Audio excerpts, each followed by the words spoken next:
Salam sejahtera bagi Bapak, Ibu, dan saudara-saudariku yang terkasih dalam Yesus Kristus.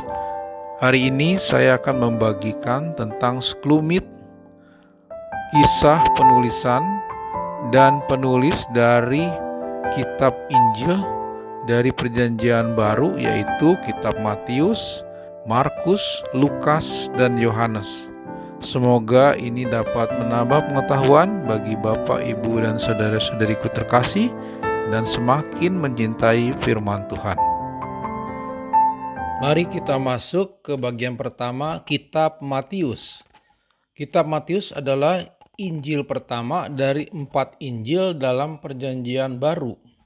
Sebagai penulis adalah Matius. Dengan bahasa Yunani disebut Matiaus atau Ibrani Matiyahu, artinya hadiah dari Yehova. Matius juga disebut Lewi, adalah salah satu dari murid Yesus dan seorang pemungut cukai. Waktu penulisan kitab Matius kurang lebih di tahun 60 Masehi. Jenis kitabnya berupa sebuah biografi dalam bentuk narasi, yaitu kisah nyata tentang Yesus. Isi kitab Matius menjelaskan bahwa Yesus adalah Mesias yang dijanjikan dan dinubuatkan dalam Perjanjian Lama. Kitab ini sebenarnya ditujukan kepada orang Yahudi. Sayangnya, orang Yahudi tidak dapat menerima Yesus karena mereka menginginkan Mesias adalah seorang penguasa politik atau penguasa militer yang mengalahkan penjajahan dari orang Romawi.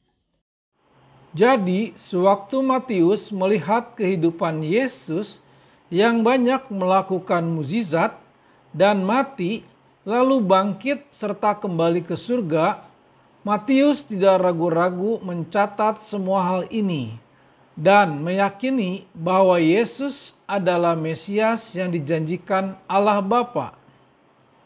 Dalam kitab ini, Tuhan Yesus mengajarkan ucapan bahagia yang dikenal dengan khotbah di bukit. Bisa dilihat pada Matius bab 5 ayat 1 sampai 12. Kemudian Matius menutup kitabnya dengan amanat agung yang diberikan oleh Yesus kepada para murid-muridnya. Itu kita bisa lihat pada Matius bab 28 ayat 19 sampai 20. Akhir hidupnya, Matius menjadi seorang martir dan mati dipenggal oleh pedang di kota Nadabah atau Ethiopia pada tahun 60 Masehi. Gereja Katolik merayakan pesta Santo Matius setiap tanggal 21 September. Marilah kita masuk pada bagian kedua, yaitu kitab Markus. Kitab Markus adalah kitab Injil kedua dari 4 Injil dalam Perjanjian Baru. Penulisnya adalah Markus. Ia bukan salah seorang dari ke-12 Rasul Kristus, melainkan seorang sepupu Barnabas Rasul. Kita bisa lihat dalam Kisah Para Rasul 12 ayat 25. Waktu penulisan adalah sekitar 60 Masehi. Jenis kitab adalah sebuah biografi dalam bentuk narasi, yaitu kisah kehidupan Yesus Kristus. Dalam kitab ini, Markus lebih banyak menuliskan mengenai apa yang dilakukan Yesus dibanding apa yang dikatakan Yesus dan berfokus pada belas kasihan Yesus untuk semua umat manusia. Markus menuliskan ceritanya lebih condong untuk orang Romawi dibandingkan untuk orang Yahudi. Dari 16 bab yang ada di kitab Markus, 7 bab terakhir mengisahkan minggu terakhir dari kehidupan Yesus. Markus mencatat percakapan antara Yesus dan pemimpin agama yang menjelaskan bahwa Yesus adalah anak Allah. Tetapi mereka berusaha menjebak Yesus mengenai pajak dan pertanyaan lain yang menjebak. Akhir hidupnya Markus berangkat ke Mesir dan di sana ia disebut oleh Hieronymus sebagai bapa para pertapa di gurun pasir Mesir. Kemudian ia menjadi uskup Alexandria dan dibunuh karena Kristus. Jenazahnya dibawa ke Fenisia dan reliquinya disimpan di Basilika Santo Markus. Gereja Katolik merayakan pesta Santo Markus, pengarang Injil, setiap tanggal 25 April. Mari kita masuk ke bagian ketiga, yaitu Kitab Lukas. Kitab Lukas adalah kitab Injil ketiga dari 4 Injil dalam Perjanjian Baru. Sebagai penulis adalah Lukas. Ia bukan salah seorang dari ke-12 Rasul Kristus.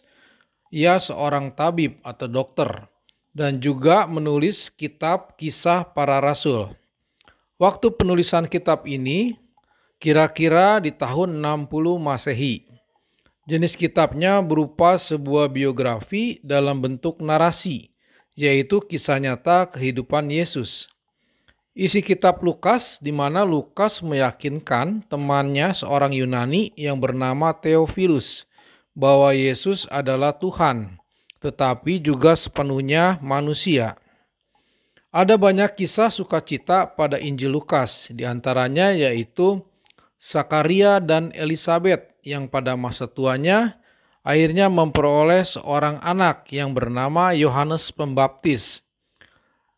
Di dalamnya juga terdapat nyanyian pujian Zakaria, yaitu pada Lukas 1 ayat 67 sampai 79.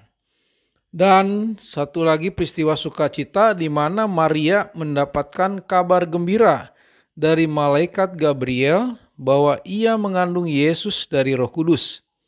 Bisa terlihat pada nyanyian pujian Maria pada Lukas 1 ayat 46 sampai 55.